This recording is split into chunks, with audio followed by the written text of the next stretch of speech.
Eliane Mariev, en su libro Anatomía y Filosofía Humana, el sistema nervioso es el amo del control y la comunicación del organismo. Cada pensamiento, acción o emoción es un reflejo de su actividad. Se comunica con las células del organismo mediante impulsos eléctricos que son rápidos y específicos y generan respuestas casi instantáneas. Tenemos el sistema nervioso central, que está compuesto por el encéfalo y la médula espinal, y ellos son los encargados de todo el mando e integración del sistema nervioso, son los encargados de interpretar y de manejar todo el tema de la información. También tenemos el sistema nervioso periférico, que está compuesto por los pares craneales y por los pares espinales, que son los encargados de transportar todos los impulsos y llevarlos al sistema nervioso central. Así componen pues todo el sistema nervioso que nos permite desarrollar todos los movimientos y todas las acciones de un organismo, en este caso pues del ser humano. El día de hoy vamos a hablar sobre el sistema nervioso central, que está conformado por el encéfalo y la médula espinal, como se mencionó anteriormente. Recordemos que en el sistema nervioso central residen todas las funciones superiores del ser humano. Hablamos desde la parte cognitiva como la parte emocional. El día de hoy vamos a iniciar hablando de la anatomía del encéfalo. El encéfalo es uno de los órganos más complejos y sorprendentes del ser humano. Este nos permite tener o desarrollar capacidades, un lenguaje, un pensamiento racional. También es el responsable de la personalidad, los recuerdos y los movimientos de cada individuo. Este órgano es uno de los más grandes del cuerpo, pesa aproximadamente 1,4 kilogramos, y además de eso está conformado por 100.000 millones de células nerviosas que no solo unen pensamientos y coordinan movimientos físicos, sino que también regulan procesos corporales inconscientes. Además de eso, pues obviamente el encéfalo está conformado por tres partes voluminosas, que es el cerebro, el cerebelo y el bulbo raquídeo, y otras más pequeñas como el tálamo o el hipotálamo. Asimismo, está protegido por un tejido conjuntivo llamado los meninges, que protege el encéfalo y está dividido en tres capas. La capa más externa se llama dura madre, que es gruesa, resistente y flexible, pero no puede estirarse. La capa intermedia se denomina membrana aracnoide. Esta debe su nombre a que es muy parecida a una tela de araña. Esta membrana aracnoide es blanda y esponjosa y se sitúa debajo de la dura madre. La tercera capa se conoce como pia madre, que se encuentra estrechamente unida al encéfalo y recubre todas las circunvoluciones de su superficie. Los vasos sanguíneos más pequeños de la superficie del encéfalo y de la médula espinal están en esta capa.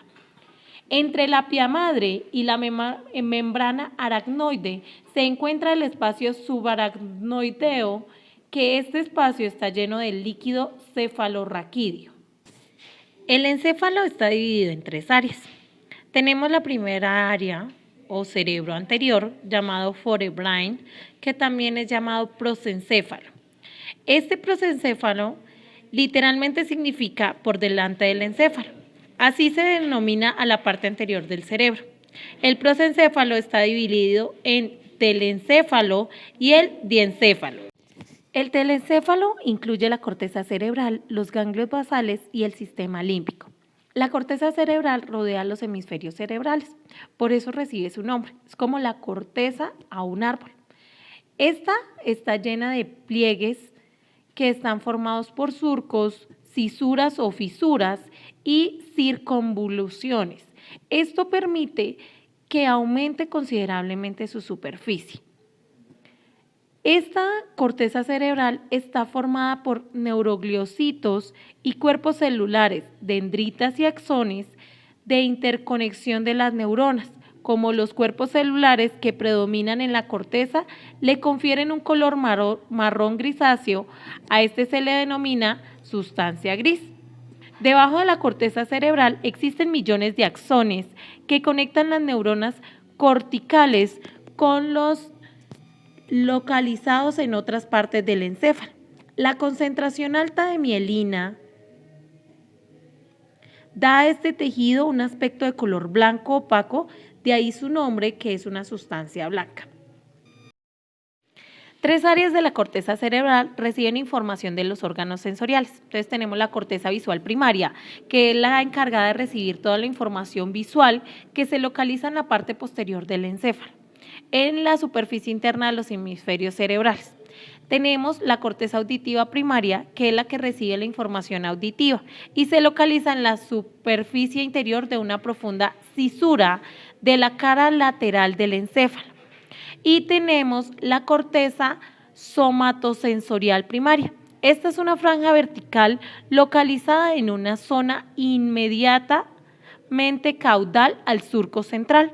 Diferentes regiones de la corteza somatosensorial primaria reciben información de diferentes regiones del cuerpo.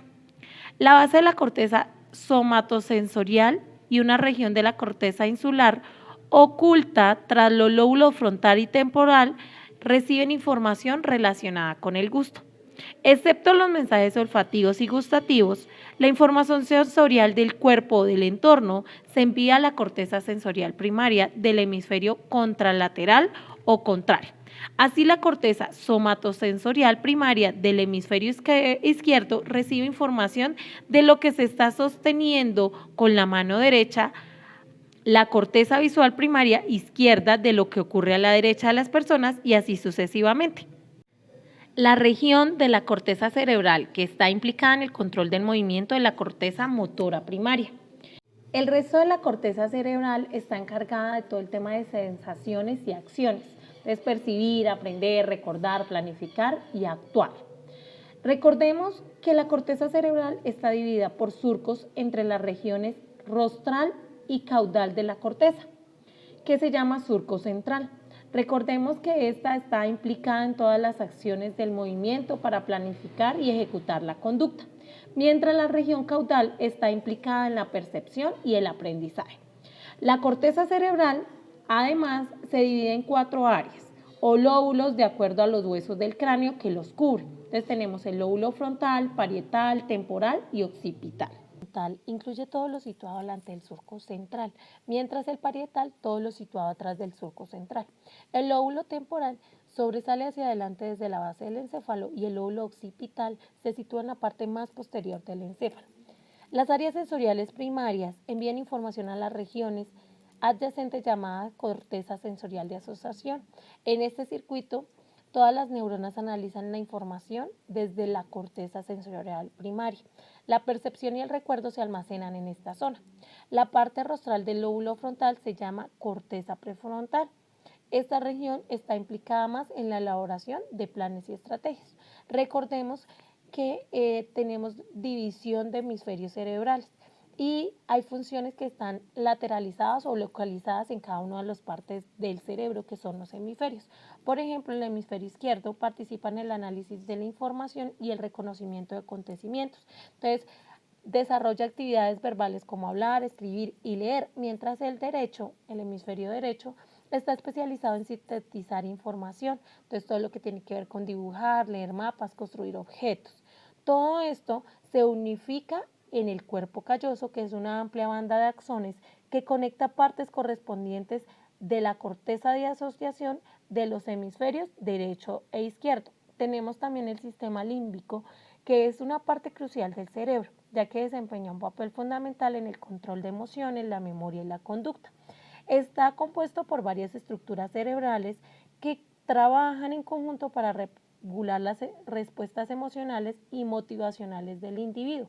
Dentro de esta tenemos el hipocampo, que está involucrado en la formación y recuperación de la memoria, la amígdala, que juega un papel crucial en el procesamiento emocional y la respuesta al miedo, el hipotálamo, que desempeña un papel en la regulación de funciones corporales como la temperatura, el hambre y la sed, así como la respuesta al estrés, y la corteza cingulada está asociada con la regulación de la atención, la toma de decisiones y la empatía. Entonces, recordemos que el sistema límbico desempeña un papel integral en la regulación de las respuestas emocionales, la memoria y las funciones corporales.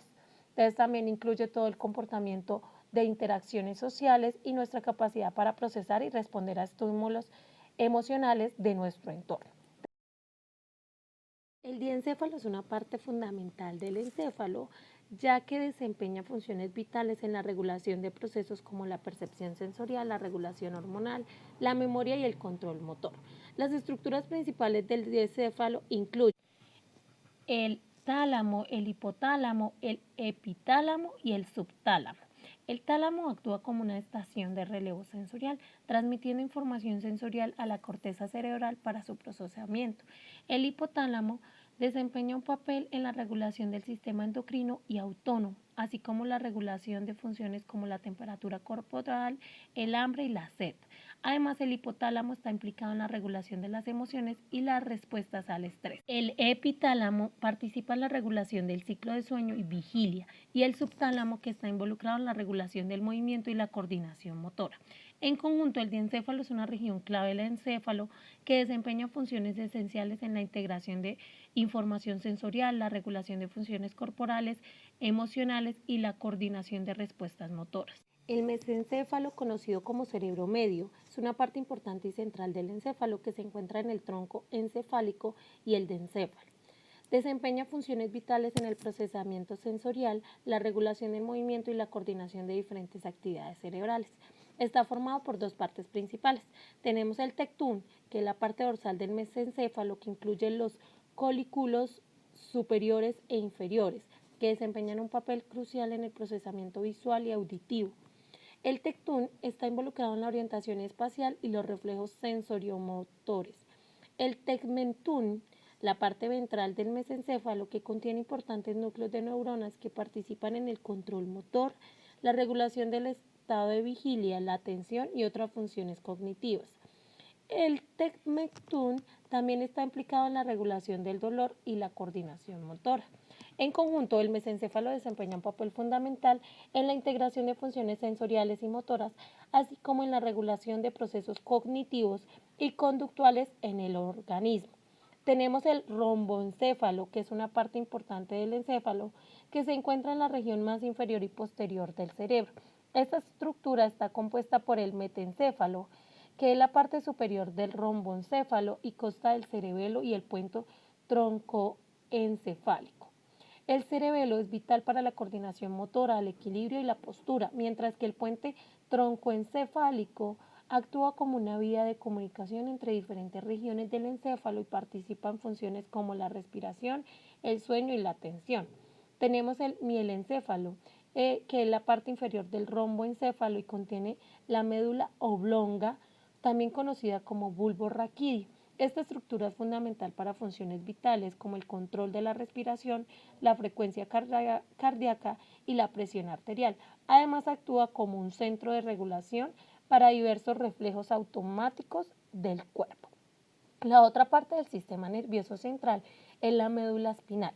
La médula espinal es una estructura larga y cónica de un grosor aproximadamente al del dedo meñique. Su principal función consiste en distribuir fibras motoras a los órganos efectores del cuerpo, glándulas y músculos y en recoger información somatosensorial que ha de ser enviada al encéfalo. Cuenta con cierta autonomía respecto al encéfalo, pues en ella se localizan diversos circuitos de control reflejo. La médula espinal está protegida por la columna vertebral, que se compone de 24 vértebras individuales correspondientes a las regiones cervical, que es del cuello, la torácica, que es del pecho, la lumbar, que es de la parte inferior de la espalda, y por las vértebras fundidas que componen las porciones sacra y coxígea de la columna, localizadas en la región pélvica. La médula espinal pasa a través del orificio de cada una de las vértebras, el agujero vertebral. La médula solo ocupa 2/3 de la columna vertebral. El resto de espacio lo completa una masa de raíces raquídeas o espinales que componen la cola de caballo. Al igual que el encéfalo, la médula espinal está formada por sustancia blanca y gris, pero al contrario que en el encéfalo, la sustancia blanca de la médula, compuesta por haces ascendentes y descendentes de axones mielinizados, se halla en la parte externa. La sustancia gris, formada por cuerpos celulares y axones cortos no mielinizados, se halla en la parte interna. Hola, con esto finalizaríamos todo el tema del sistema nervioso central, el que es el centro y el control de todo nuestro organismo, que además nos permite responder a estímulos externos, pero también responder a todos los estímulos de nuestro organismo. Gracias por vernos, nos veremos en otra oportunidad.